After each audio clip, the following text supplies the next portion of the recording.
ശ്രീനാരായണ ധർമ്മപ്രചരണ സമ്മേളനങ്ങൾ അതിൻ്റെ 11ാം ദിവസം എന്നുള്ള നിലയിലാണ് ഞാനിന്നിവിടെ നിങ്ങളുമായിട്ട് സംവദിക്കാനായിട്ട് എത്തിയിട്ടുള്ളത്. ആദ്യമായി ഈ മഹത്തരമായിട്ടുള്ള ഈ വേദി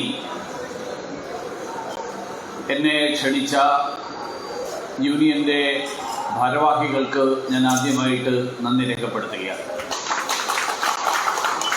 ഇന്ന് വേദിയിൽ സന്നിഹിതരായിട്ടുള്ള ഈ പരിപാടിയുടെ അധ്യക്ഷത വഹിക്കുന്ന യൂണിയൻ പ്രസിഡന്റ് ശ്രീ സുശീലൻ അവർകൾ, യൂണിയൻ്റെ കരുത്തനായിട്ടുള്ള സെക്രട്ടറി, 5 പതിറ്റാണ്ട് കാലമായി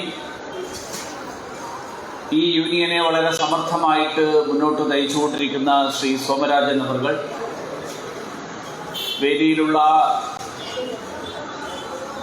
പന്തളം യൂണിയൻ്റെ പ്രസിഡന്റും BDJSന്റെ സംസ്ഥാന ജനറൽ സെക്രട്ടറിയുമായ ശ്രീ സിനിൽ മുണ്ടപ്പള്ളി,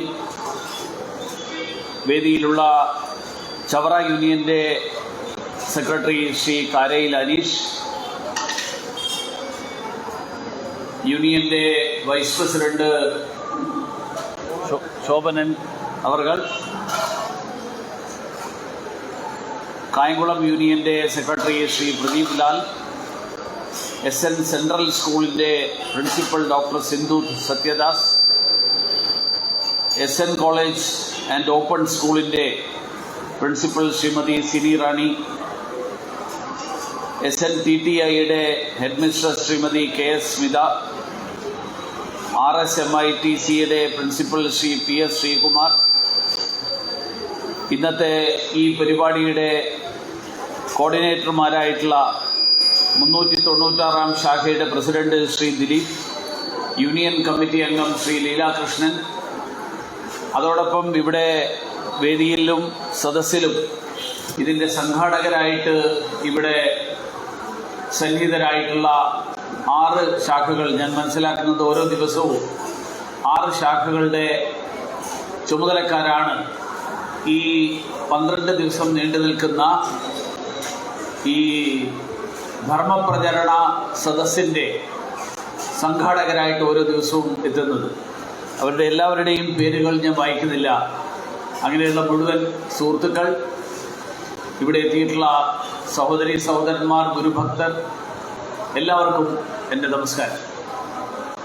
വാസ്തവത്തിൽ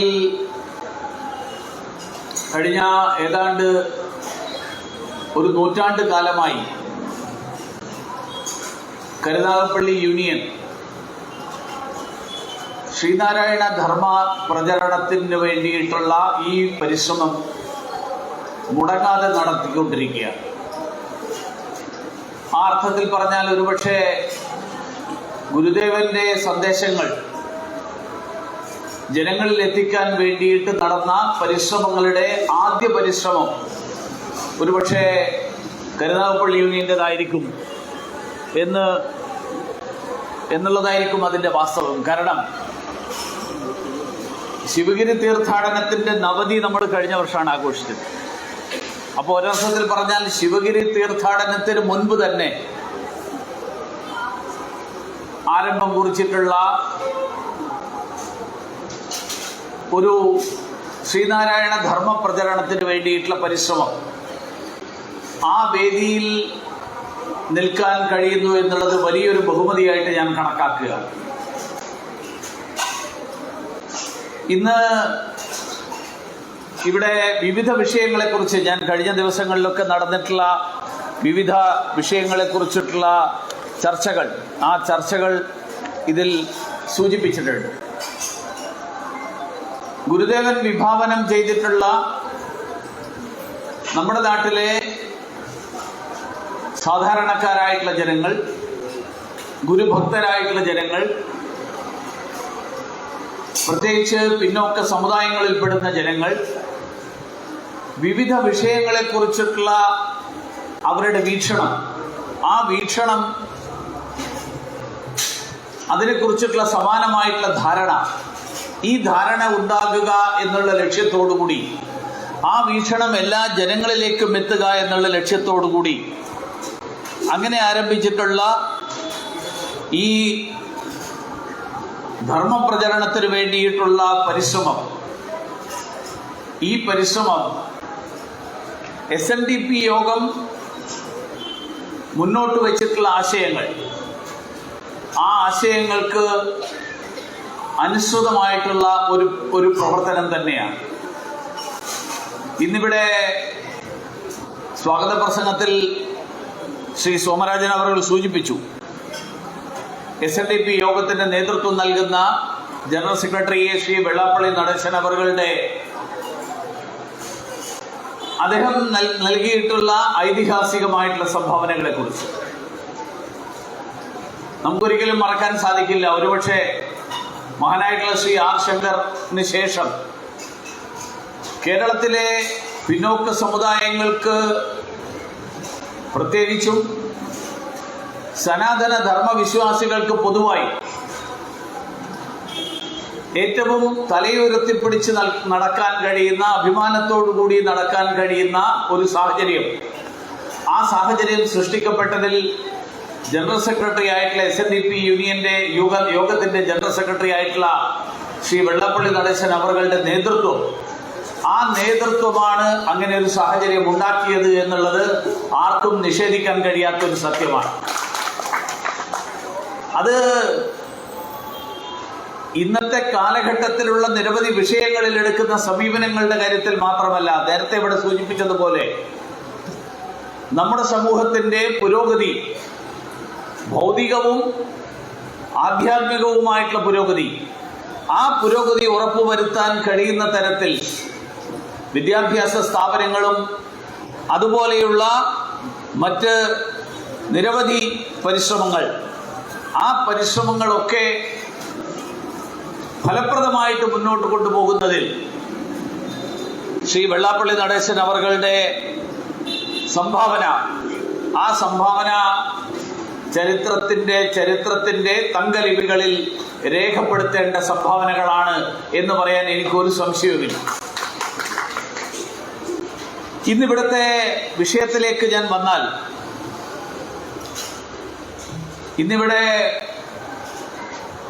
ഇന്നത്തെ ഈ വിഷയം, കാരണം നേരത്തെ ഇവിടെ സൂചിപ്പിച്ചു, ഈ ശ്രീനാരായണ ഗുരുവും സനാതന ധർമ്മവും എന്നുള്ള വിഷയത്തെക്കുറിച്ച് സംസാരിക്കാനാണ് എന്നോട് ആവശ്യപ്പെട്ടിട്ടുള്ളത്. നേരത്തെ ഇവിടെ പറഞ്ഞതുപോലെ ഞാൻ ഇന്ന് രാവിലെ എറണാകുളത്തായിരുന്നു. ഈ പരിപാടി നിശ്ചയിച്ചതിന് ശേഷം, ഈ പരിപാടിക്ക് വരാമെന്ന് ഏറ്റതിന് ശേഷം വന്ന ഒരു പാർട്ടി യോഗമായിരുന്നു. പക്ഷെ ഇന്ന് ഈ വിഷയം 4-5 പേര് സംസാരിച്ചിരുന്നുവെങ്കിൽ ഞാൻ പറഞ്ഞു ഒരുപക്ഷെ എനിക്ക് വേണമെങ്കിൽ ഒഴിവാക്കാമായിരുന്നു. പക്ഷേ വിഷയം സംസാരിക്കുന്ന ഒരാളെയാണ് നിശ്ചയിച്ചിട്ടുള്ളത്. അപ്പോ വന്നില്ലെങ്കിൽ അത് വാക്ക് പാലിക്കാതിരിക്കുക എന്നുള്ള വലിയ ഒരു കുറ്റമായിരിക്കും ഞാൻ ചെയ്യുന്നത്. അതുകൊണ്ട് ഞാൻ ആ യോഗം ഇടയ്ക്ക് വെച്ച് അവിടെ നിന്ന് കാര്യങ്ങളൊക്കെ പറഞ്ഞ് അവിടെ നിന്ന് ഇവിടെ കൃത്യസമയത്ത് തന്നെ എത്തി. അത് ഞാൻ വിശ്വസിക്കുന്നത് ഗുരുവിന്റെ അനുഗ്രഹങ്ങൾ കാരണമാണ് അവിടെ നിന്ന് ഇവിടെ എത്താനും, കൃത്യസമയത്ത് ഇവിടെ എത്താനും, ഏറെ സമയം അവിടെ ചെലവഴിക്കാനും സാധിച്ചിട്ടുള്ളത് എന്നുള്ളതാണ്. ഇന്നത്തെ ഈ വിഷയത്തെക്കുറിച്ച് പറയുമ്പോൾ വളരെ ധാരാളം ചർച്ച ചെയ്യപ്പെടുന്ന ഒരു വിഷയമാണ്. ഞാൻ ഈ വിഷയം കഴിഞ്ഞ വർഷം നമ്മുടെ ചേർത്തലയിൽ ജനറൽ സെക്രട്ടറിയുടെ പൊതുപ്രവർത്തനത്തിന്റെ, അദ്ദേഹത്തിന്റെ SNDP യോഗത്തിന്റെ നേതൃത്വത്തിന്റെ 50 വർഷത്തിന്റെ ഭാഗമായിട്ടുള്ള 25 വർഷത്തിന്റെ ജനറൽ സെക്രട്ടറി എന്നുള്ള നിലയിലുള്ള 25 വർഷത്തിന്റെ ഭാഗമായിട്ടുള്ള സമ്മേളനത്തിൽ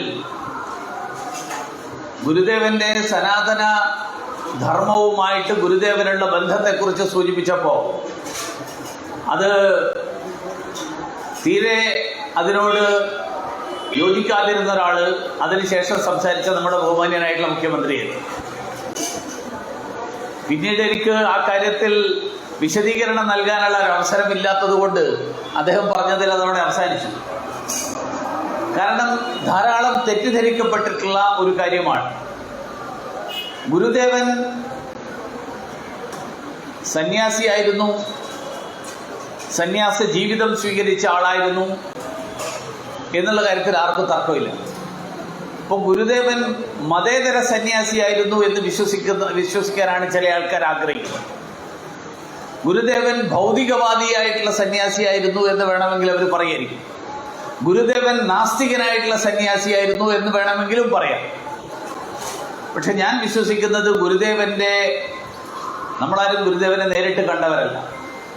പക്ഷേ ഗുരുദേവന്റെ കൃതികൾ, ഗുരുദേവന്റെ വാക്കുകൾ, ഗുരുദേവന്റെ തത്വശാസ്ത്രം, ആ തത്വശാസ്ത്രം വിശകലനം ചെയ്യുന്ന ഏതൊരാളും ഗുരുദേവൻ എന്ത് വീക്ഷണമാണ് പുലർത്തിയിരുന്നത് എന്നുള്ളതിനെ കുറിച്ച് സംശയരഹിതമായിട്ട് ഒരൊറ്റ ഉത്തരത്തിലേ എത്താൻ പറ്റുള്ളൂ. ആ ഉത്തരത്തിൽ എത്തുന്നില്ലെങ്കിൽ അതിനർത്ഥം അന്ധൻ ആനയെ കണ്ടതുപോലെയാണ്. ആ ഉത്തരം എത്താൻ കഴിയാത്ത ആളുകൾ ഇവിടെ ഈ മണ്ണിൽ, ഓച്ചിറയുടെ പരബ്രഹ്മത്തിന്റെ മണ്ണിൽ, ഈ മണ്ണിനൊരു പ്രത്യേകതയുണ്ട്. കാരണം ഇവിടെ വിഗ്രഹമില്ലാത്ത ഒരു ക്ഷേത്രം, ആ ക്ഷേത്രത്തിന്റെ ഒരുപക്ഷെ അപൂർവം ആയിട്ടുള്ള അത്തരത്തിലുള്ള സങ്കേതങ്ങൾ മാത്രമേ നമ്മുടെ നാട്ടിലുണ്ടാവുള്ളൂ. ഈ മണ്ണിൽ 1910 ഗുരുദേവന്റെ പാദസ്പർശമേറ്റ ഈ മണ്ണിൽ ഈ പരബ്രഹ്മ ക്ഷേത്രത്തിന്റെ ആശയങ്ങളോട് ഗുരുദേവൻ പ്രതിപത്തി പ്രകടിപ്പിച്ചു. ആ ആശയാദർശങ്ങൾ അത് നമ്മുടെ സംസ്കാരത്തിന്റെ ഭാഗമായിട്ടുള്ളതാണ് എന്ന് ചൂണ്ടിക്കാണിച്ചു എന്നാണ് ഞാൻ മനസ്സിലാക്കുന്നത്. വാസ്തവത്തിൽ ക്ഷേത്രപ്രവേശന വിളംബരത്തിന് മുൻപ് തന്നെ എല്ലാ വിഭാഗത്തിൽപ്പെടുന്ന ആളുകൾക്കും പ്രവേശനം അനുവദിക്കപ്പെട്ടിരുന്ന, എല്ലാ ജാതി വിഭാഗങ്ങൾക്കും പ്രവേശനം അനുവദിക്കപ്പെട്ടിരുന്ന ഒരു ക്ഷേത്രമാണ് ഈ പരബ്രഹ്മ ക്ഷേത്രം എന്നറിയപ്പെടുന്ന ഈ ഓച്ചിറയിലെ പുണ്യസങ്കേതം. അത് വാസ്തവത്തിൽ സനാതന ധർമ്മത്തിന്റെ അടിസ്ഥാന മൂല്യങ്ങളുടെ പ്രതിബിംബമായിട്ടാണ് ഗുരുദേവൻ കണ്ടത്. കാരണം സനാതന ധർമ്മത്തെക്കുറിച്ച് പറയുമ്പോൾ സനാതന ധർമ്മത്തിന്റെ മഹത്തായിട്ടുള്ള വശങ്ങൾ, ആ വശങ്ങൾ ലോകത്തിന് പരിചയപ്പെടുത്തിയ, ലോകത്തിന്റെ മുന്നിൽ അതിന്റെ വസ്തുതകൾ വ്യാഖ്യാനിച്ച മഹാഗുരുവാണ് ശ്രീനാരായണ ഗുരുദേവൻ. ഗുരുദേവൻ പറഞ്ഞത് പല മതസാരവും ഏകം എന്ന് പറഞ്ഞത് അത് സനാതന ധർമ്മത്തിന്റെ അടിസ്ഥാന തത്വങ്ങളുടെ അടിസ്ഥാനത്തിലാണ്. ഉപനിഷത്തിലെ വചനം ഉപനിഷത്ത് ഉദ്ധരിക്കുകയാണെങ്കിൽ ഏകം സത് വിപ്ര ബഹുധാ വദന്തി എന്ന് പറഞ്ഞതിനെയാണ് ഗുരുദേവൻ പല മതസാരവുമേകം, പല മതങ്ങൾ, പല വീക്ഷണങ്ങൾ, പല മതം എന്ന് നമ്മൾ ഇന്ന് പറയുന്ന മതം അത് ആരാധനയുടെ അടിസ്ഥാനത്തിലുള്ള മതമാണ്. മതം എന്നുള്ള വാക്കിന്റെ വാസ്തവത്തിലുള്ള അർത്ഥം വീക്ഷണം എന്നുള്ളതാണ്, അഭിപ്രായം എന്നുള്ളതാണ്. അപ്പോൾ വ്യത്യസ്തമായിട്ടുള്ള അഭിപ്രായങ്ങളുടെ അന്തസത്ത ഒന്നു തന്നെയാണ്. ഇതാണ് ഉപനിഷത്ത് പറഞ്ഞ ഏകം സത് വിപ്ര ബഹുധാ വദന്തി. അതായത് സത്യം ഒന്നാണ്, പണ്ഡിതന്മാർ പല രൂപത്തിൽ അതിനെ കാണുന്നു.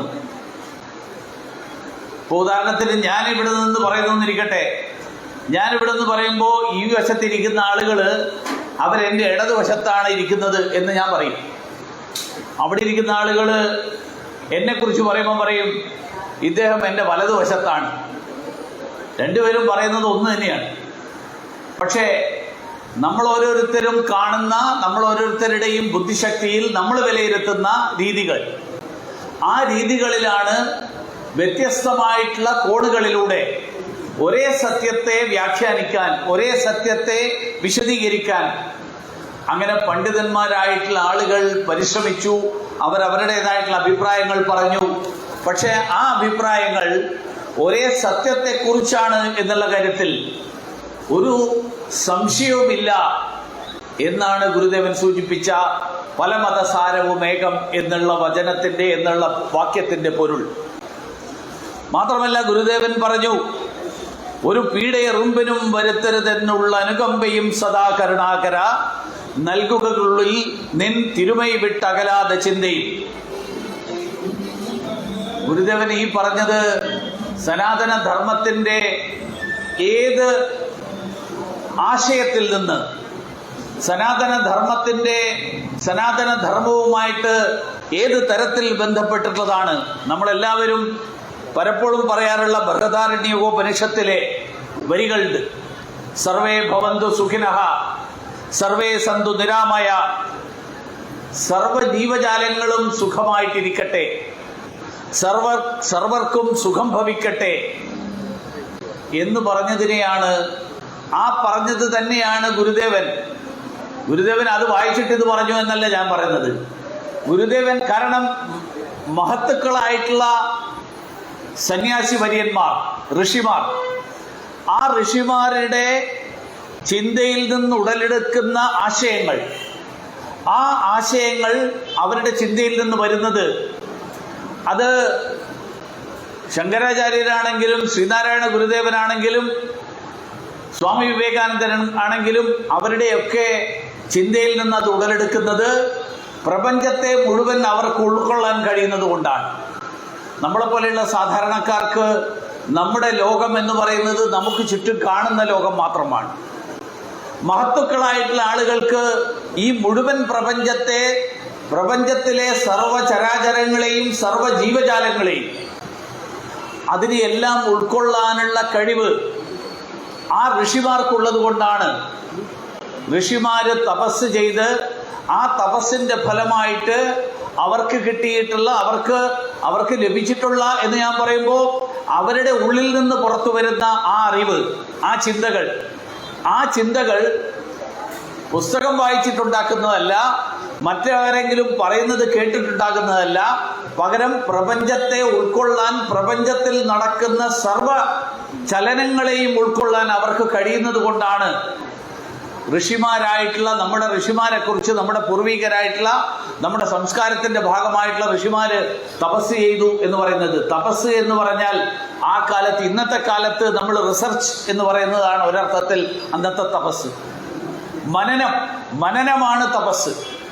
സ്വന്തം മനസ്സിനകത്ത് സ്വന്തം ബുദ്ധിയെയും മനസ്സിനെയും അത് ഉള്ളിലേക്ക് സ്വീകരിച്ചുകൊണ്ട്, നമ്മളെല്ലാവരും ചിന്തിക്കുന്നത് ചുറ്റും കാണുന്നതിൻ്റെ അടിസ്ഥാനത്തിലാണ്.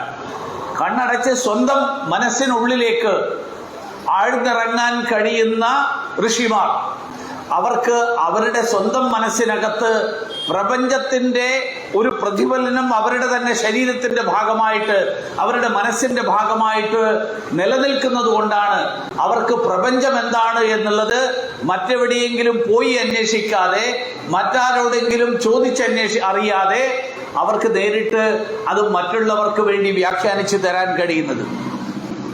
അതുകൊണ്ട് നമ്മുടെ പൂർവികരായിട്ടുള്ള ആളുകൾ നമ്മൾ വിശ്വസിക്കുന്നത് ഇന്നും വിശ്വസിക്കുന്നത് ഈ പ്രപഞ്ചത്തിലെ മുഴുവൻ ചരാചരങ്ങളും പരസ്പരം ബന്ധപ്പെട്ടിട്ടുള്ളതാണ്. ഈശ്വരന്റെ ചൈതന്യം, ഈശ്വര ശക്തി, ഈശ്വരൻ എന്ന് പറയുന്നത് എവിടെയുണ്ട്? ഹിരണ്യകശിപു ചോദിച്ചൊരു ചോദ്യമുണ്ട്, ഈ തൂണിലുണ്ടോ? ഉണ്ട് എന്നാണ് പറഞ്ഞത്. എന്ന് പറഞ്ഞാൽ എല്ലാ ജീവനുള്ളതും ഇല്ലാത്തതുമായിട്ടുള്ള എല്ലാ വസ്തുക്കളിലും ഈശ്വരനുണ്ട് എന്ന് പറഞ്ഞാൽ ആ ഈശ്വരനാണ് എന്നിലുള്ളതെങ്കിൽ, ആ ഈശ്വരനിലാണ് നിങ്ങളിലുള്ളതെങ്കിൽ, ഞാനും നിങ്ങളും ഒരേ ശക്തിയുടെ അംശങ്ങളാണ്. ആ ഒരേ ശക്തിയുടെ അംശങ്ങളാണെങ്കിൽ നമ്മുടെ കഴിവ് പരിമിതമായിട്ടുള്ള കഴിവായതുകൊണ്ട് ആ മുഴുവൻ ശക്തി എന്താണ് എന്നുള്ളത് നമുക്ക് തിരിച്ചറിയാൻ കഴിയുന്നില്ല. പക്ഷെ നമ്മുടെ ഋഷിമാർക്ക് ആ ശക്തി എന്താണ് എന്നുള്ളതിൻ്റെ പാരമ്യത്തിൽ അവരെത്തിയത് കൊണ്ട് അവർക്ക് എന്താണ് പ്രപഞ്ചം, എന്താണ് ലോകമെന്നല്ല ഞാൻ പറഞ്ഞത്, എന്താണ് പ്രപഞ്ചം, ആ പ്രപഞ്ചം എന്താണെന്ന് അവർക്ക് മനസ്സിലാക്കാനും തിരിച്ചറിയാനും അത് മറ്റുള്ളവരുടെ മുന്നിൽ, മറ്റുള്ളവർക്ക് നമ്മളെ പോലെയുള്ള സാധാരണക്കാരന്റെ മുന്നിൽ അത് വ്യാഖ്യാനിക്കാനും സാധിച്ചത്. അദ്വൈത ദീപിക ഗുരുദേവന്റെ കൃതിയാണ്. ആ കൃതിയിലൂടെ കടന്നുപോയിട്ടുള്ള ഒരാളും ഗുരുദേവൻ വേദാന്തിയല്ല എന്ന് വാദിക്കാൻ കഴിയില്ല. ശിവഭഗവാനെ കുറിച്ച്, ഈശ്വര സങ്കല്പത്തെക്കുറിച്ച് ശരിയായിട്ടുള്ള ജ്ഞാനം, ആ ജ്ഞാനം ലഭിക്കാൻ ഗുരുദേവ കൃതികളെക്കാൾ കൂടുതൽ മഹത്തരമായിട്ടുള്ള, കൂടുതൽ അറിവ് ലഭിക്കുന്ന മറ്റൊരു കൃതിയും ഉണ്ടാകുമെന്ന് എനിക്ക് തോന്നുന്നില്ല.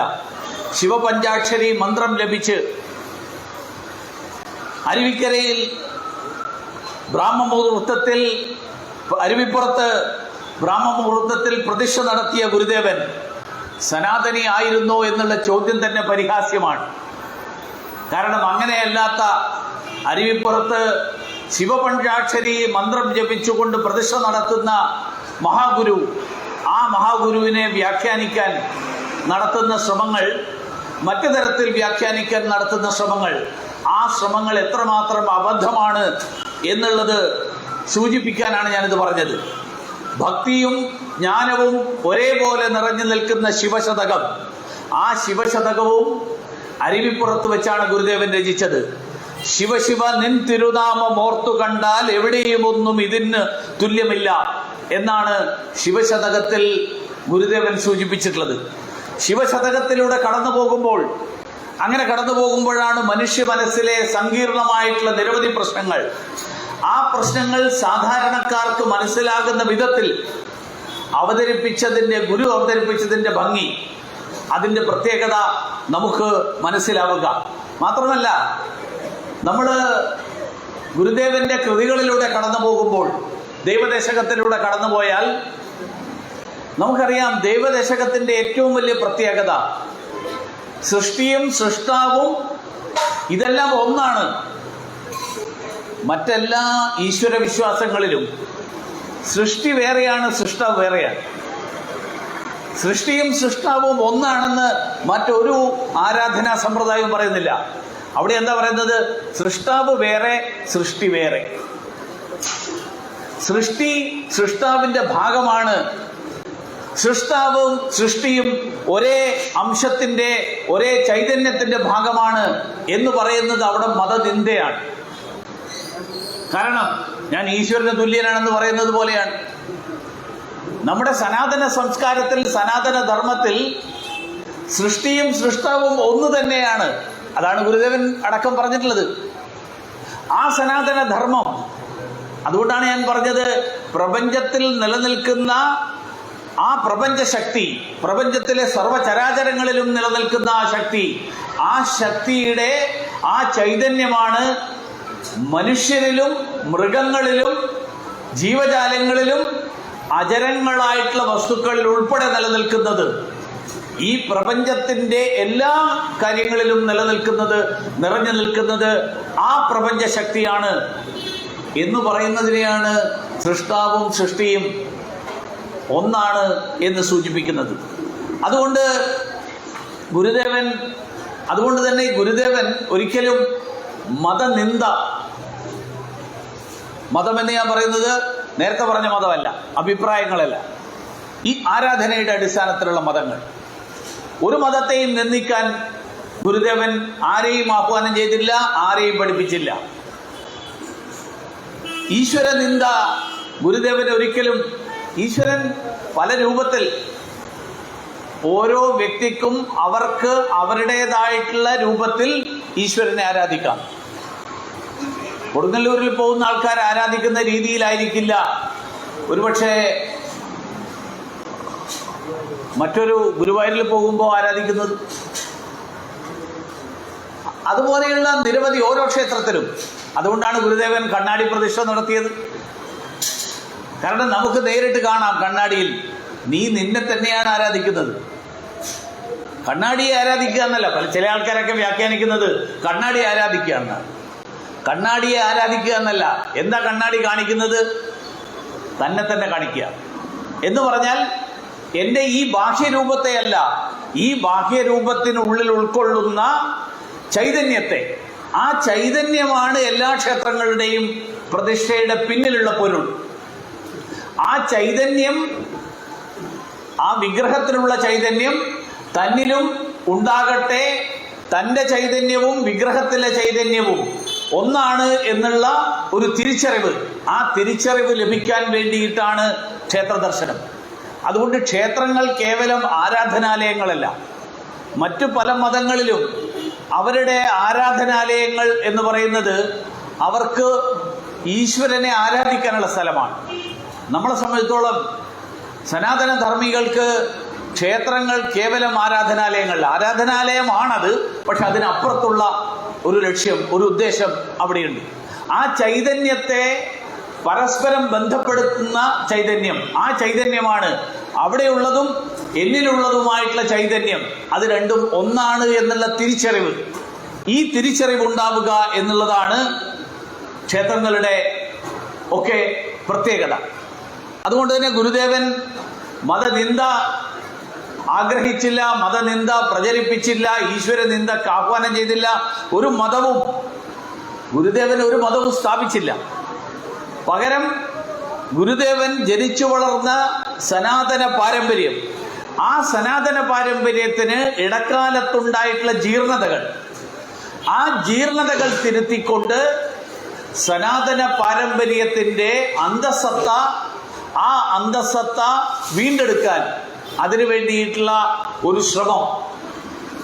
കാരണം മനുഷ്യൻ നടന്നു പോകുമ്പോൾ, അല്ലെങ്കിൽ കുറച്ച് വെള്ളം നമ്മളൊരു പാത്രത്തിൽ വെച്ച് കഴിഞ്ഞാൽ കുറെ ദിവസം കഴിഞ്ഞ് കഴിഞ്ഞാൽ ആ വെള്ളം ജീർണമാകും, ആ വെള്ളം അഴുക്കാകും. അപ്പൊ ആ അഴുക്കായിട്ടുള്ള വെള്ളം, അതാണ് സനാതന പാരമ്പര്യത്തിന് സംഭവിച്ചത്. ദീർഘകാലം ആ സനാതന പാരമ്പര്യത്തിൽ പല കാരണങ്ങൾ ഉണ്ടായിട്ടുണ്ടാകാം. ആ പല കാരണങ്ങളാൽ ജീർണത സംഭവിച്ചപ്പോൾ സനാതന പാരമ്പര്യത്തിന്റെ അന്തസത്തക്ക് നിരക്കാത്ത വിധത്തിൽ എല്ലാവരും മാറിപ്പോ ജനനത്തിന്റെ അടിസ്ഥാനത്തിൽ ഉയർന്നവരും താഴ്ന്നവരുമായിട്ട് ഇതേ സനാതന പാരമ്പര്യത്തിൽപ്പെടുന്ന ആളുകളെ വിഭജിക്കുന്ന ഒരു സാഹചര്യം വന്നപ്പോ ഗുരുദേവൻ ആ ജീർണതയിൽ നിന്ന് അപഥസഞ്ചാരം നടത്തിയ തൻ്റെ ധർമ്മത്തിൽ വിശ്വസിക്കുന്ന, സനാതന ധർമ്മത്തിൽ വിശ്വസിക്കുന്ന ആളുകൾക്ക് തൻ്റെ ധർമ്മത്തിൽ നിന്ന് താൻ തെറ്റായിട്ടുള്ള വഴിയിലൂടെയാണ് പോകുന്നത്, താൻ അപഥസഞ്ചാരമാണ് നടത്തുന്നത്, താൻ നേരായ വഴിയിലേക്ക് വരണം, ആ ആഹ്വാനമാണ് ഗുരുദേവൻ നടത്തിയത്. അതുകൊണ്ടാണ് ഗുരുദേവൻ ശങ്കരന്റെ മതമാണ് തൻ്റേത് എന്ന് പറഞ്ഞത്. മാത്രമല്ല, ശ്രീശങ്കരൻ കാശ്മീരിൽ പ്രതിഷ്ഠിച്ച ശാരദാദേവി, ആ ശാരദാദേവി സരസ്വതി ദേവിയെ ശിവഗിരിയിൽ പ്രതിഷ്ഠ നടത്തി ശിവഗിരിയിൽ കൊണ്ടുവന്നതും ഗുരുദേവൻ ഈ വിശ്വാസങ്ങൾ, ഈ ആചാരങ്ങൾ, ഈ പാരമ്പര്യം രാജ്യത്തിന്റെ ഏത് ഭാഗത്താണ് ഉണ്ടെങ്കിലും അതെല്ലാം ഉൾക്കൊള്ളുന്നത് ഒരേ കാര്യമാണ് എന്നുള്ള സന്ദേശം, ആ സന്ദേശമാണ് നൽകിയത്. വേദങ്ങളെയും ഉപനിഷത്തുകളെയും തന്നെ നെഞ്ചിലേറ്റിയ ശങ്കരാചാര്യർ, ആ ശങ്കരാചാര്യരുടെ അദ്വൈതം, ആ അദ്വൈതമാണ് ഗുരുദേവൻ അംഗീകരിച്ചത് എന്നുള്ളതിന് ആലുവയിലെ അദ്വൈത ആശ്രമത്തിന്റെ സ്ഥാപനം, ആ സ്ഥാപനം തന്നെ മതിയായിട്ടുള്ള തെളിവാണ്. കാരണം അല്ലെങ്കിൽ അവിടെ ഒരു അദ്വൈതാശ്രമത്തിന്റെ സ്ഥാപനത്തിന് ആവശ്യമില്ല.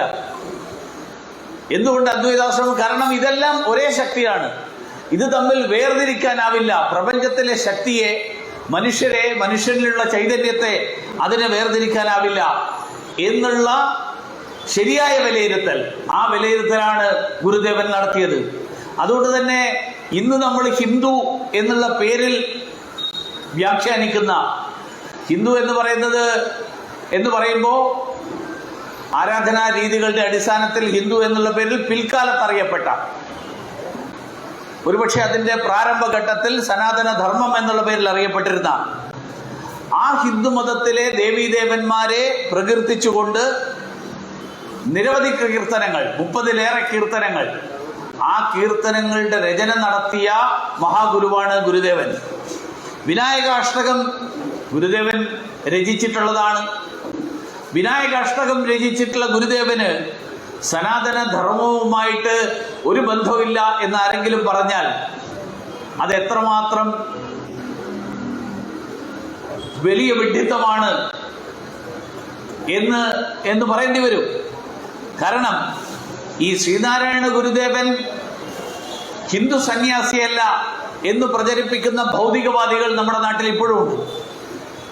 ആ ഭൗതികവാദികളുടെ ചിന്ത, അവരെങ്ങനെ ശ്രീനാരായണ ഗുരുദേവനെ വ്യാഖ്യാനിച്ചു എന്നെനിക്കറിയില്ല. പക്ഷേ ഗുരുദേവന്റെ വത്സല ശിഷ്യനും ശ്രീനാരായണ ധർമ്മ പരിപാലന യോഗത്തിന്റെ സെക്രട്ടറിയുമായിരുന്ന മഹാകവി കുമാരനാശാൻ ഒരിക്കലും ഗുരുദേവനെ ഈ തരത്തിൽ ഒരു ഭൗതികവാദിയായിട്ടുള്ള സന്യാസിയാണ് എന്ന് ഗുരുദേവനെ കുറിച്ച് ഒരിക്കലും വ്യാഖ്യാനിച്ചിട്ടില്ല. ആ കാലത്ത് തീയ സമുദായത്തിൽപ്പെടുന്ന ആളുകൾ, ഈഴവ സമുദായത്തിൽപ്പെടുന്ന ആളുകൾ ബുദ്ധമതത്തിലേക്ക് പരിവർത്തനം ചെയ്യണം എന്ന് വാദിച്ച ആളുകൾ ഉണ്ടായിരുന്നു. അങ്ങനെയുള്ള ഒരു വാദമുണ്ടായിരുന്നു. പക്ഷേ കുമാരനാശാൻ അതിനെ ഖണ്ഡിച്ചുകൊണ്ട് എഴുതിയത്, ഞാൻ വിവേകോദയത്തിലെ 1084 മകരത്തിലെ പതിപ്പ്, ആ പതിപ്പിൽ നിന്ന് ഗുരുദേവനെ കുമാരനാശാനെ ഞാൻ ഉദ്ധരിക്കാൻ ആഗ്രഹിക്കുക. ഞാനും നിങ്ങളും ശ്രീനാരായണ ഗുരുവും തീയ സമുദായത്തിലെ അംഗങ്ങളാണ്. ആ സമുദായം ഹിന്ദു മതത്തിന്റെ ഭാഗവുമാണ്. വിദ്വാൻമാർക്കും അവിദ്വാൻമാർക്കും ധനവാന്മാർക്കും ദരിദ്രർക്കും സുഖികൾക്കും ദുഃഖികൾക്കും ഒരുപോലെ ആശ്വാസത്തെയും ആശയെയും ജനിപ്പിക്കത്തക്കവണ്ണം സർവതോന്മുഖമായ വ്യാപ്തിയും മാഹാത്മ്യവും ഉള്ള മതം ഹിന്ദുമതത്തെ പോലെ മറ്റൊന്നില്ലെന്നത് അറിഞ്ഞവരെല്ലാം സമ്മതിച്ചിട്ടുള്ള കാര്യമാണ്. ഈ വാദമുയർത്തിക്കൊണ്ടാണ് മതപരിവർത്തനം നടത്തി ഹിന്ദുമതത്തിൽ ജീർണതകളുണ്ട്, ഹിന്ദുമതത്തിൽ തൊട്ടുകൂടായ്മയുണ്ട്, ഹിന്ദുമതത്തിൽ അനാചാരങ്ങളുണ്ട്, അതുകൊണ്ട് നമുക്കെല്ലാവർക്കും ബുദ്ധമതത്തിലേക്ക് ചേരാം എന്ന് പറഞ്ഞ വാദത്തെ കുമാരനാശാൻ ഖണ്ഡിച്ചത്. കുമാരനാശാൻ ഖണ്ഡിക്കുന്നത് കുമാരനാശാനേക്കാൾ കൂടുതൽ ഗുരുദേവന്റെ ഹൃദയം അറിയുന്ന ആളാണ് എന്ന് ഇന്നത്തെ കാലത്ത് ഏതെങ്കിലും ഭൗതികവാദികൾ പറഞ്ഞു കഴിഞ്ഞാൽ അത് ആര് പറയുന്നതാണ് വിശ്വസിക്കേണ്ടത് എന്നുള്ളത് സാമാന്യ ബുദ്ധിയുള്ള എല്ലാവർക്കും അറിയാം. ഇപ്പോ ഗുരുദേവനെ വ്യാഖ്യാനിക്കുന്ന ഭൗതികവാദികളുടെ വ്യാഖ്യാനമാണോ ശരി, അതോ ഗുരുദേവന്റെ ഏറ്റവും വത്സല ശിഷ്യന്മാരിൽ ഒരാളായിരുന്ന കുമാരനാശാന്റെ ആണോ ഗുരുദേവനെ കൂടുതൽ മനസ്സിലാക്കിയത്, കൂടുതൽ അറിഞ്ഞത് എന്നുള്ളതിന് ഞാൻ മറുപടി പറയേണ്ട ആവശ്യമില്ല. അതുകൊണ്ട് സനാതന ധർമ്മം എന്ന് പറഞ്ഞാൽ, ഇന്ന് ഞാൻ നേരത്തെ പറഞ്ഞു, സനാതന ധർമ്മത്തിന് ജീർണതകൾ ഉണ്ടായിട്ടുണ്ട് എന്നുള്ള കാര്യത്തിൽ ഒരു തർക്കവും ആർക്കുമില്ല. കാരണം നമ്മുടെ നാട്ടിൽ തന്നെ മാറുമറക്കാൻ അവകാശമില്ലാത്ത ജനവിഭാഗങ്ങളുണ്ടായിരുന്നു, ആഭരണങ്ങൾ ധരിക്കാൻ അവകാശമില്ലാത്ത ജനങ്ങളുണ്ടായിരുന്നു. ഓരോരുത്തർക്കും ഇത്രയടി എന്ന് വെച്ചിട്ട് ഉയർന്നവരായിട്ട് കണക്കാക്കപ്പെടുന്നവരിൽ നിന്ന് ഇത്രയടി മാറിയിട്ട് പോയിക്കൊള്ളണം എന്ന് കൽപ്പിക്കപ്പെട്ട ഒരു കാലഘട്ടം ഉണ്ടായിരുന്നു. ക്ഷേത്രപ്രവേശനം നിഷേധിക്കപ്പെട്ടിരുന്ന കാലഘട്ടം ഉണ്ടായിരുന്നു. പക്ഷേ ഈ കാലഘട്ടം സനാതനധർമ്മത്തിന്റെ ഇരുളടഞ്ഞ ഒരു കാലഘട്ടമായിരുന്നു. കാരണം സനാതനധർമ്മത്തിലും ജീർണതകൾ സംഭവിച്ചു. കാരണം കെട്ടിക്കിടക്കുന്ന ജലത്തിൽ ആ ജലം അഴുക്കാവുന്നത് പോലെ സനാതനധർമ്മത്തിലും ജീർണതകൾ സംഭവിച്ചു. പക്ഷെ ആ ജീർണതകൾ നീക്കാൻ സനാതനധർമ്മത്തിന്റെ അന്തസത്ത തിരിച്ചറിഞ്ഞ മഹാഋഷികളായിട്ടുള്ള ആളുകൾ, അങ്ങനെയുള്ള കേരളത്തിൽ ജനിച്ചിട്ടുള്ള ജന്മം കൊണ്ട ഗുരുദേവനെ പോലെയുള്ള ആളുകൾ അവർ പരിശ്രമിച്ചത് സനാതനധർമ്മത്തിന്റെ അന്തസത്ത നിലനിർത്തിക്കൊണ്ട് ഈ ജീർണത എങ്ങനെ അകറ്റാം, ഇരുളിനെ എങ്ങനെ അകറ്റാം, അന്ധകാരത്തെ എങ്ങനെ അകറ്റാം, അനാചാരങ്ങളെ എങ്ങനെ അകറ്റാം, ആ പരിശ്രമമാണ് ഗുരുദേവൻ നടത്തിയത്. അത് ഇന്നും സനാതനധർമ്മത്തിലെ സമ്പൂർണമായും എന്താണോ അതിൻ്റെ യഥാർത്ഥത്തിലുള്ള ചിന്തകൾ, അന്തസത്ത, ആ അന്തസത്തയ്ക്ക് നിലക്കുന്നതാണോ എന്ന് ചോദിച്ചു കഴിഞ്ഞാൽ ഒരുപക്ഷെ ധാരാളം ഇപ്പോഴും അതിൻ്റെ അപഭ്രംശങ്ങൾ ഇപ്പോഴും ഉണ്ടാവും. ജാതി ചിന്ത നമ്മുടെ സമൂഹത്തിൽ ഇപ്പോഴും ഉണ്ട്. ജാതി ചിന്ത ഉണ്ടാകുന്നത് തന്നെ സനാതനധർമ്മത്തിന് വിരുദ്ധമാണ്. ജനനത്തിന്റെ അടിസ്ഥാനത്തിലുള്ള ജാതി ചിന്ത. ഇടക്കാലത്ത് പറഞ്ഞിരുന്നു കർമ്മത്തിന്റെ അടിസ്ഥാനത്തിലാണ് ജാതി. പക്ഷെ ഇന്ന് ആ പറഞ്ഞതുകൊണ്ട് അർത്ഥമില്ല. കർമ്മത്തിന്റെ അടിസ്ഥാനത്തിലായിരുന്നു ജാതി, അതുകൊണ്ട് ജാതി ശരിയായിരുന്നു എന്ന് പറയുന്ന ചില ആളുകളുണ്ട്. ഒരു രീതിയുടെയും അടിസ്ഥാനത്തിലുള്ള ജാതി, കാരണം ഒരാളുടെ മകൻ അതേ ജാതിയിൽപ്പെടുന്ന ആളായിട്ട് കണക്കാക്കപ്പെടുന്ന ഇന്നത്തെ ജാതി സമ്പ്രദായം ഉൾപ്പെടെ ആ ജാതി സമ്പ്രദായം സനാതന ധർമ്മത്തിന്റെ അന്തസത്തക്ക് നിലക്കുന്നല്ല. കാരണം എന്നിലും നിന്നിലും ഉൾക്കൊള്ളുന്നത് ഒരേ പ്രപഞ്ച ശക്തിയാണെങ്കിൽ, ഞാനും നീയും ആ പ്രപഞ്ചത്തിന്റെ ആ പ്രപഞ്ചത്തിന്റെ ഒരു അംശമാണെങ്കിൽ ഞാനും നീയും തമ്മിൽ വ്യത്യാസമില്ല, ഞാനും പ്രകൃതിയും തമ്മിൽ വ്യത്യാസമില്ല, ഞാനും പ്രപഞ്ച ശക്തിയും തമ്മിൽ വ്യത്യാസമില്ല. ഇത് തമ്മിൽ പരസ്പരം ബന്ധപ്പെട്ടുള്ളതാണ്. അപ്പോ തൊട്ടുകൂടായ്മയില്ല, തീണ്ടിക്കൂടായ്മയില്ല, വേർതിരിവില്ല, വർണ്ണവ്യത്യാസങ്ങളില്ല, വർണ്ണഭേദങ്ങളില്ല, ജാതിഭേദങ്ങളില്ല, ലിംഗഭേദങ്ങളില്ല, ഇതൊന്നുമില്ല. ഇത് ജാതിയുടെ കാര്യത്തിൽ മാത്രമല്ല, ഇന്ന് സ്ത്രീയെ ഉപഭോഗ വസ്തുവായിട്ട് കണക്കാക്കുന്ന ഈ ലിംഗപരമായിട്ടുള്ള ഭേദം, ആ ഭേദം ഉൾപ്പെടെ സനാതന ധർമ്മം വാസ്തവത്തിൽ അതിന്റെ അന്തസത്ത ഉൾക്കൊള്ളാൻ കഴിയാത്തത് കൊണ്ടുണ്ടായിട്ടുള്ളതാണ്. കാരണം മുന്നിലിരിക്കുന്ന സഹോദരി, അത് അമ്മയാണെങ്കിലും സഹോദരിയാണെങ്കിലും ആരാണെങ്കിലും, അവരിലും ഉൾക്കൊള്ളുന്നത് എന്നിൽ ഉൾക്കൊള്ളുന്ന അതേ പ്രപഞ്ച ശക്തിയുടെ അംശമാണെങ്കിൽ ഞാൻ അവരെ തുല്യമായിട്ട് തന്നെയാണ് കണക്കാക്കേണ്ടത്.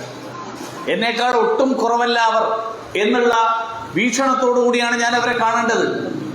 അപ്പൊ ആ വീക്ഷണം ഉണ്ടാകാത്തത് കൊണ്ടാണ് എന്റെ മുന്നിലിരിക്കുന്നത് ഉപഭോഗ വസ്തുവാണ്, എന്റെ സുഖത്തിന് വേണ്ടിയുള്ളതാണ്, എന്റെ സുഖത്തിന് വേണ്ടിയുള്ളതാണ് എന്നുള്ള ധാരണ വരുന്നത് തന്നെ ഈ സനാതന ധർമ്മത്തിന്റെ അന്തസത്ത അത് ഉൾക്കൊള്ളാൻ കഴിയാത്തത് കൊണ്ടാണ്. അതുകൊണ്ട് പല കാലഘട്ടങ്ങളിൽ പലതരത്തിലുള്ള വ്യാഖ്യാനങ്ങൾ ഉണ്ടായിട്ടുണ്ട്. ചില ആളുകൾ ശൂദ്രന്റെ ചെവിയിൽ ഈയം ഉരുക്കി ഒഴിക്കുന്നതാം എന്നൊക്കെയുള്ള പലതും പറഞ്ഞിട്ടുണ്ട്. ആ പറഞ്ഞത് സനാതന ധർമ്മമാണ് എന്ന് വ്യാഖ്യാനിക്കാൻ ശ്രമിക്കുന്ന ആളുകൾ യഥാർത്ഥത്തിലുള്ള സനാതന ധർമ്മത്തിന്റെ അന്തസത്ത എന്താണ് എന്ന് തിരിച്ചറിയാത്തവരാണ്. അത് ഇപ്പോഴും സനാതന ധർമ്മത്തിന്റെ ഇത്തരത്തിലുള്ള പല കാര്യങ്ങൾ ചൂണ്ടിക്കാണിച്ചുകൊണ്ട് അത് അന്ധവിശ്വാസമാണ് സനാതന ധർമ്മം എന്ന് വ്യാഖ്യാനിക്കുന്ന ആളുകളുണ്ട്. അന്നവസ്ത്രാദി മുട്ടാതെ തന്നുരക്ഷിച്ചു ഞങ്ങളെ ധന്യരാക്കുന്ന നീ ഒന്നു തന്നെ ഞങ്ങൾക്ക് തമ്പുരാൻ എന്ന് ദൈവദശകം എഴുതിയ ഗുരുദേവൻ നാസ്തികനായിരുന്നു എന്ന് ആർക്ക് പറയാൻ പറ്റും? എനിക്ക് എൻ്റെ ജീവിതത്തിലെ ഭൗതികമായിട്ടുള്ള ജീവിതം, എൻ്റെ ആധ്യാത്മികമായിട്ടുള്ള ജീവിതമല്ല, ഭക്ഷണം, വസ്ത്രം, പാർപ്പിടം, ഇതാണ് ഇന്ന് എല്ലാ രാഷ്ട്രീയ പാർട്ടികളും തെരഞ്ഞെടുപ്പ് വരുമ്പോൾ പറയുന്ന കാര്യം. തെരഞ്ഞെടുപ്പ് വരുമ്പോൾ പറയുന്നത് ഭക്ഷണം, വസ്ത്രം, പാർപ്പിടം ഇത് നൽകാമെന്നാണ് എല്ലാവരും പറഞ്ഞത്. എല്ലാവർക്കും വീട് തരാം, എല്ലാവർക്കും കുടിവെള്ളം എത്തിക്കാം, എല്ലാവർക്കും ജോലി തരാം. ആര് തരും? ഇതെല്ലാം തന്ന് ഞങ്ങളെ സംരക്ഷിക്കുന്ന, ഞങ്ങളെ രക്ഷിക്കുന്ന നീ തന്നെയാണ് ഞങ്ങൾക്ക് തമ്പുരാൻ എന്ന് ഗുരുദേവൻ പറയുന്നത് അന്നത്തെ കാലത്തുള്ള സർക്കാരിനോടല്ലല്ലോ, അന്നത്തെ കാലത്തെ രാജാവിനോടുമല്ല. ആ രാജാവിന്റെ ഉൾപ്പെടെ അപ്പുറത്തുള്ള പ്രപഞ്ചശക്തിയോടാണ് പറയുന്നത്. ആ പ്രപഞ്ചശക്തിയെ തമ്പുരാൻ എന്ന് വിളിക്കുമ്പോൾ അത് നാസ്തികനായിട്ടുള്ള, നിരീശ്വരവാദിയായിട്ടുള്ള ഒരു ഗുരുദേവനായിരുന്നുവെങ്കിൽ ഗുരുദേവൻ തമ്പുരാൻ എന്ന് വിളിക്കേണ്ട, മഹാരാജാവെ എന്ന് വിളിച്ചാൽ മതിയായിരുന്നു അന്ന്. ഇതൊക്കെ തന്ന് രക്ഷിക്കുന്ന രാജാവേ നീ തന്നെ ഞങ്ങൾക്ക് വലിയ ആള് എന്ന് പറഞ്ഞാൽ മതിയായിരുന്നു. അന്ന് ജനാധിപത്യ സംവിധാനം ഇല്ല. അതുകൊണ്ട് രാജാക്കന്മാർ ഭരിച്ചിരുന്ന കാലമാണ്, നാടുവാഴികളുടെ കാലമായിരുന്നു. ആ നാടുവാഴികളല്ല ഞങ്ങൾക്ക് തരുന്നത്. ഹിന്ദിയിലൊരു ചൊല്ലുണ്ട്, ഓരോ അരിയിലും അത് കഴിക്കാൻ അർഹനായിട്ടുള്ള ആളുടെ പേര് എഴുതിയിട്ടുണ്ടെന്നാണ് പറയുന്നത്. ദാനേ ദാനേ മേ ലിഖാ ഹൈ ഖാനെ വാലോं കാ നാം. ഓരോ അരിമണിയിലും അത് കഴിക്കാൻ വിധിക്കപ്പെട്ട ആൾക്ക് വേണ്ടിയുള്ളതാണ് എന്ന് പറഞ്ഞാൽ അതിനർത്ഥം നിങ്ങൾക്ക് ആരെങ്കിലും ഒരാൾ ഒരു പിടി ഊണ് തന്നു കഴിഞ്ഞാൽ ആ തരുന്നവനല്ല അത് തരുന്നത്, തരുന്നവൻ കേവലം നിമിത്തമാണ്. തരുന്നത് ആരാ? തരുന്നത് സർവത്തിന്റെയും ദാതാവായിട്ടുള്ള ആ പ്രപഞ്ചശക്തിയാണ്. ആ പ്രപഞ്ചശക്തി എന്ത് പേര് വിളിക്കണം എന്നുള്ളതിൽ നമുക്ക് ഇങ്ങനെ നിർബന്ധമൊന്നുമില്ലായിരുന്നു. ചില ആൾക്കാർ പറയും മഹാവിഷ്ണു എന്ന് വിളിക്കണം, ചില ആൾക്കാർ പറയും പരമേശ്വരൻ എന്ന് വിളിക്കണം, ചില ആൾക്കാർ പറയും മഹാദേവി എന്ന് വിളിക്കണം, എന്ത് പേര് വേണമെങ്കിലും വിളിക്കാം. പക്ഷെ അത് പ്രപഞ്ചശക്തിയാണ്, ആ പ്രപഞ്ചത്തിൽ എല്ലാം ഉൾക്കൊള്ളുന്ന ശക്തിയാണ്. ഈ ഒരു ഉദാത്തമായിട്ടുള്ള ചിന്ത അതാണ് നമ്മുടെ പ്രത്യേകത. നമ്മൾ ഇങ്ങനെ പോകുന്നവൻ മാത്രമാണ് ശരി, ഇങ്ങനെ പോകുന്നവരൊന്നും ശരിയല്ല, ഇങ്ങനെ പോകാത്തവരൊന്നും ശരിയല്ല നമ്മൾ ഒരിക്കലും പറഞ്ഞിട്ടില്ല.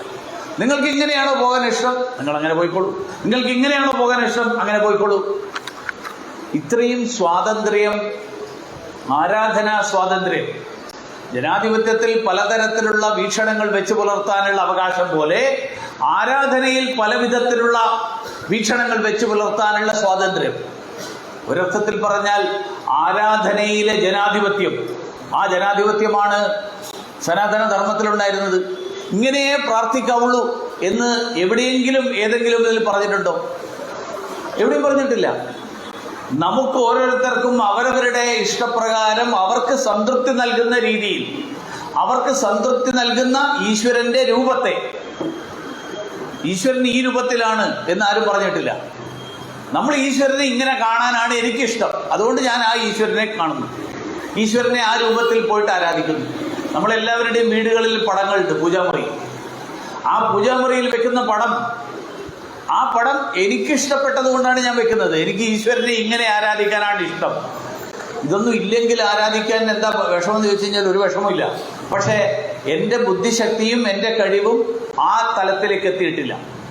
അതുകൊണ്ട് എനിക്കൊരു വസ്തു വേണം ആരാധിക്കാൻ. ആ വസ്തുവാണ് ഞാൻ ഉണ്ടാക്കി വെച്ചിരിക്കുന്ന പ്രതിമ, ഞാൻ ഉണ്ടാക്കി വെച്ചിരിക്കുന്ന ചിത്രം, ഞാൻ ഉണ്ടാക്കി വെച്ചിരിക്കുന്ന എൻ്റെ പൂജാമുറിയിലെ എല്ലാ കാര്യങ്ങളും. അതുകൊണ്ട് എനിക്ക് അവിടെ ചെന്ന് കഴിഞ്ഞാൽ, എനിക്ക് പൂജാമുറിയിൽ ചെന്ന് ആ ചിത്രത്തിന് മുന്നിൽ ആരാധിക്കുമ്പോൾ എനിക്ക് മനഃശാന്തി കിട്ടും. ചിത്രമില്ലെങ്കിൽ ഈശ്വരൻ ഉണ്ടാവില്ലേ? ഉണ്ടാവും. പക്ഷെ നമുക്ക് കഴിവില്ല. നമുക്ക് കഴിവില്ലാത്തത് കൊണ്ട് നമുക്കൊരു പൂജാമുറി വേണം. ഈ ഒരു ഇത്രയും വിശാലമായിട്ടുള്ള ചിന്തയും സങ്കല്പവും, ആ സങ്കല്പം ഉൾക്കൊള്ളുമ്പോഴും ഗുരുദേവൻ നമ്മുടെ സാധാരണക്കാരായിട്ടുള്ള ആളുകളെ കുറിച്ച് ഗുരുദേവൻ അറിയാമായിരുന്നു. അതുകൊണ്ടാണ് ഗുരുദേവൻ വിവിധ സ്തോത്രങ്ങൾ, കൃതികൾ രചിച്ചത്. കാരണം അത് നമുക്ക് വേണ്ടിയാ, ഗുരുദേവന് വേണ്ടിയിട്ടല്ല. ഗുരുദേവന് ഈ വിനായകാഷ്ടകം ഇല്ലെങ്കിലും ഗുരുദേവന് പ്രപഞ്ചത്തിലെ ശക്തിയെക്കുറിച്ചുള്ള ധാരണയുണ്ട്. പക്ഷെ നമുക്ക് മനസ്സിലാക്കാൻ വേണ്ടി വിവിധ കൃതികളിൽ വിവിധ ദേവതാമാരെ ആരാധിക്കുന്ന കൃതികൾ ഉണ്ടാക്കി.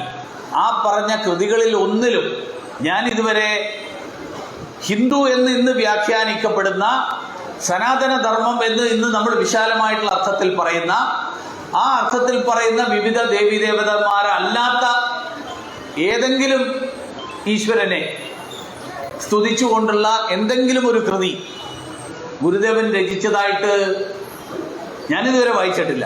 വിനായകാഷ്ടകമാണെങ്കിലും, ഷൺമുഖ സ്തോത്രമാണെങ്കിലും, സുബ്രഹ്മണ്യ കീർത്തനമാണെങ്കിലും, ശിവശതകവും ശ്രീവാസുദേവാഷ്ടകവും മണ്ണന്തല ദേവീസ്തവവും, ഇതെല്ലാം ഗുരുദേവന്റെ കൃതികളാണ്. അതുകൊണ്ട് നേരത്തെ പറഞ്ഞതുപോലെ ശിവശിവ നിൻ തിരുനാമം ഓർത്തു കണ്ടാൽ എവിടെയും ഒന്നൊന്നും ഇതിന് തുല്യമില്ല എന്ന് ഭഗവാൻ പരമേശ്വരനെ കുറിച്ച്, പരമശിവനോടുള്ള ഭക്തിയുടെ പാരമ്യത്തിൽ പാടിയ ഗുരുദേവൻ, ആ ഗുരുദേവൻ ഹിന്ദു സന്യാസിയല്ല, ഗുരുദേവൻ സനാതന ധർമ്മ വിശ്വാസിയല്ല എന്ന് പറയുമ്പോൾ ആ പറയുന്ന ആളുകളുടെ ലക്ഷ്യം വാസ്തവത്തിൽ ഗുരുദേവനെ ഹിന്ദു വിരോധിയായി ചിത്രീകരിച്ചുകൊണ്ട് ഏത് ആശയത്തിന് വേണ്ടിയാണോ, ഏത് ധർമ്മത്തിന്റെ അന്തസത്ത പ്രചരിപ്പിക്കാനാണോ ഗുരുദേവൻ ശ്രമിച്ചത്, ആ സനാതന ധർമ്മത്തിനെ തന്നെ അതിനെ ഉന്മൂലനം ചെയ്യാൻ വേണ്ടിയിട്ടുള്ള ലക്ഷ്യത്തോടു കൂടിയാണ് ഈ തരത്തിലുള്ള വ്യാഖ്യാനങ്ങൾ നടക്കുന്നത്.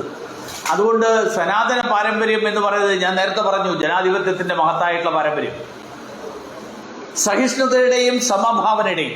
വാസ്തവത്തിൽ സഹിഷ്ണുത എന്ന് പറയുന്നത് പോലും തെറ്റാണ്. സഹിഷ്ണുത എന്ന് പറഞ്ഞാൽ അർത്ഥം എന്താ? ഞാൻ നിങ്ങളോട് യോജിക്കുന്നില്ല, പക്ഷെ നിങ്ങൾ പറഞ്ഞതിനെ ഞാൻ സഹിക്കാൻ തയ്യാറാണ്. അതാണ് സഹിഷ്ണുത. ഞാൻ പൂജിക്കുന്ന ഈശ്വരനെ നിങ്ങൾ ആരാധിക്കുന്നില്ല, പക്ഷേ ഇംഗ്ലീഷിൽ പറയുന്നത് പീസ്ഫുൾ കോ എക്സിസ്റ്റൻസ് എന്നാണ്. സമാധാനപരമായിട്ടുള്ള സഹവർത്തിത്വം. ഞാൻ നിന്നെ കൊല്ലില്ല, അത്രേ ഉള്ളൂ, പക്ഷെ ഞാൻ നിന്നോട് യോജിക്കുന്നില്ല. നമ്മൾ പറയുന്നത് എന്താ? ഏകം സത് വിപ്ര ബഹുധവന്തി. നീ ഒരു പണ്ഡിതനാണെങ്കിൽ നീ അങ്ങനെ കാണാനാണ് ഇഷ്ടപ്പെടുന്നതെങ്കിൽ നീ കണ്ടോളൂ. അത് സഹിഷ്ണുതക്ക് അപ്പുറത്തിട്ടുള്ള സർവധർമ്മ സമഭാവനയാണ്. എല്ലാ ധർമ്മങ്ങളെയും ഒരേപോലെ കാണാൻ കഴിയുന്ന ആ തലം. ഉദാഹരണത്തിന് നമ്മുടെ നാട്ടിലെ രാഷ്ട്രീയ പാർട്ടികൾ, ഓരോ പാർട്ടിയും പറയുക എന്താ? എൻ്റെ പാർട്ടിയാണ് ഏറ്റവും ശരിയായിട്ടുള്ള പാർട്ടി. ഏതെങ്കിലും പാർട്ടി പറയോ നമ്മളെല്ലാ പാർട്ടികളും ഒരേപോലെ ശരിയാണ്? അതേപോലെ ആരാധനയുടെ കാര്യത്തിൽ പറഞ്ഞാൽ എല്ലാ ഈശ്വര വിശ്വാസങ്ങളും ഒരേപോലെ ശരിയാണ് എന്ന് പറയാൻ കഴിയുന്ന ഒരേ ഒരു ധർമ്മം മാത്രമേ ഉള്ളൂ, അത് സനാതന ധർമ്മമാണ്. അതുകൊണ്ടാണ് സനാതന ധർമ്മം പറഞ്ഞത് സർവധർമ്മ സമഭാവം, എല്ലാ ധർമ്മങ്ങളെയും തുല്യമായിട്ട് കാണാനുള്ള മനോഭാവം. കാരണം നീയും പണ്ഡിതനാണ്, ഞാനും പണ്ഡിതനാണ്. എൻ്റെ വീക്ഷണത്തിൽ ഞാൻ ഇങ്ങനെയാണ് കാണുന്നത്, നിന്റെ വീക്ഷണത്തിൽ നീ ഇങ്ങനെയാണ് കാണുന്നതെങ്കിൽ സന്തോഷം. അതിൻ്റെ പേരിൽ അതുകൊണ്ടാണ് നമ്മുടെ നാട്ടിൽ കുരിശ് യുദ്ധങ്ങളില്ലാതിരുന്നത്. പാശ്ചാത്യ രാജ്യങ്ങളിൽ ജിഹാദുകളും കുരിശ് യുദ്ധങ്ങളും നടന്നതുപോലെ നമ്മുടെ രാജ്യത്ത് വിശ്വാസത്തിൻ്റെ അടിസ്ഥാനത്തിലുള്ള ഏറ്റുമുട്ടലുകളും ഹിംസയും, ആ ഹിംസ നമ്മുടെ നാട്ടിലുണ്ടായില്ല. അതുകൊണ്ട് വിവിധ മതങ്ങളിൽപ്പെടുന്ന ആളുകളെ നമ്മൾ സ്വീകരിച്ചു. അതിഥി ദേവോ ഭവ എന്ന് ഏത് മതക്കാരനാണെങ്കിലും ഏത് നിറക്കാരനായാലും അവരെ സ്വീകരിച്ചു എന്ന് മാത്രമല്ല, അവരുടെ ആചാരാനുഷ്ഠാനങ്ങൾ പിന്തുടരാൻ അനുവദിച്ചു. കൊടുങ്ങല്ലൂരിലെ ചേരമാൻ പള്ളി ഹിന്ദു ദേവദേവൻ അവിടെ കച്ചവടത്തിന് വന്ന ആൾക്കാർ പറഞ്ഞു, ഞങ്ങൾക്ക് ഞങ്ങളുടെ ദൈവത്തെ ആരാധിക്കാനുള്ള ഒരു സ്ഥലം, അതൊന്ന് പണിയാൻ അനുവാദം തരണം. ഞാൻ ചോദിക്കട്ടെ, ഒരു മതത്തെ മാത്രം ആരാധിക്കുന്ന ഏതെങ്കിലും രാജ്യത്ത് ഇന്ന് അത്തരത്തിലുള്ള ഒരു ആരാധനാലയം ആ മതത്തിൽപ്പെടുന്നവരല്ലാത്തവർക്ക് ആരാധിക്കണം എന്ന് പറഞ്ഞു പോയാൽ അനുവാദം കിട്ടാറുണ്ടോ? പക്ഷെ നമ്മുടെ നാട്ടിൽ അന്ന് അനുവാദം കൊടുത്തു. നീ ഞങ്ങളുടെ മതത്തിലേക്ക് ചേരണം എന്ന് അന്നത്തെ രാജാക്കന്മാർ പറഞ്ഞില്ല. ഞങ്ങൾ പറയുന്നതാണ് ശരി, നീ ഈ രാജ്യത്താണ് വന്ന് ജീവിക്കുന്നതെങ്കിൽ ഈ രാജ്യത്തിന്റെ രീതി അനുസരിച്ച് പോകണം എന്ന് പറഞ്ഞില്ല. പകരം നിന്റെ ഈശ്വരൻ അങ്ങനെയാണ്, നീ ആരാധിക്കാൻ ആഗ്രഹിക്കുന്നെങ്കിൽ ശരി, നമുക്ക് പണിത് കൊടുക്കാം എന്നാണ് അന്നത്തെ അവിടുത്തെ പെരുമാൾ പറഞ്ഞത്. നമ്മളെല്ലാവരും കൂടിയിട്ട് ഇതാ ഇവര് കച്ചവടത്തിന് വന്നിരിക്കുന്ന ആൾക്കാരാണ്, അതുകൊണ്ട് ഇവർക്ക് വേണ്ടിയിട്ട് ഇവരുടെ ദൈവത്തെ ആരാധിക്കാൻ ഇവർക്കൊരു സ്ഥലമില്ല, അത് നമുക്കെല്ലാവർക്കും കൂടിയിട്ട് ഒരു സാധനം ഇവർക്ക് പണിത് കൊടുക്കാം. വാസ്തവത്തിൽ ഈ രാജ്യത്തെ ആദ്യത്തെ പള്ളി പണിത് കൊടുത്തത് ഇസ്ലാം സമുദായക്കാരല്ല, ആ കാലത്തെ സനാതന ധർമ്മികളാണ് പണിത് കൊടുത്തത്. ഇതിനേക്കാൾ മഹത്തരമായിട്ടുള്ള സമഭാവനയുടെ സന്ദേശം, അങ്ങനെയുള്ള സമഭാവനയുടെ സന്ദേശം, ആ സന്ദേശം ലോകത്തെവിടെയും നമുക്ക് കാണാൻ പറ്റില്ല. അതുകൊണ്ട് ആരെയും മതപരിവർത്തനം നടത്തി ഹിന്ദുവാക്കാൻ, സനാതന ധർമ്മിയാക്കാൻ നമ്മുടെ മതത്തിന് നേതൃത്വം നൽകിയ ആളുകൾ അന്നത്തെ രാജാക്കന്മാർ ആരും നടത്തിയില്ല. മാത്രമല്ല, നമ്മൾ പറഞ്ഞത് സത്യം വദ ധർമ്മം ചര. അതാണ് നമ്മുടെ ഉപനിഷത്തുകൾ വിദ്യാഭ്യാസം നേടി പുറത്തു വരുന്ന ഇന്നത്തെ കോൺവൊക്കേഷൻ എന്ന് പറയുന്ന ബിരുദദാന ചടങ്ങിലെ ഉപദേശമായിട്ട് നൽകിയത്. സത്യം വദ ധർമ്മം ചര, ധർമ്മത്തിന്റെ പാതയിലൂടെ മുന്നോട്ട് പോവുക, സത്യം മാത്രം പറയുക. ഈ സന്ദേശം ഇന്ന മതം എന്നുള്ള വാചകമേ പറഞ്ഞില്ല, അങ്ങനെയുള്ള ഒരു സന്ദേശം, ആ സന്ദേശം ആണ് നൽകിയത്. രാമരാജ്യ സങ്കല്പം എന്നുള്ളത് വാസ്തവത്തിൽ രാമരാജ്യം എന്ന് പറഞ്ഞാൽ അയോധ്യയിലെ രാജ്യഭരണത്തിന്റെ അടിത്തറ, ആ അടിത്തറ ധർമ്മമായിരുന്നു. എന്ന് പറഞ്ഞാൽ രാജാവിന് പോലും സ്വന്തം ഇഷ്ടപ്രകാരം ഭരിക്കാനാവില്ല, രാജാവിനെ നിയന്ത്രിക്കുന്ന ഒരു ധർമ്മം.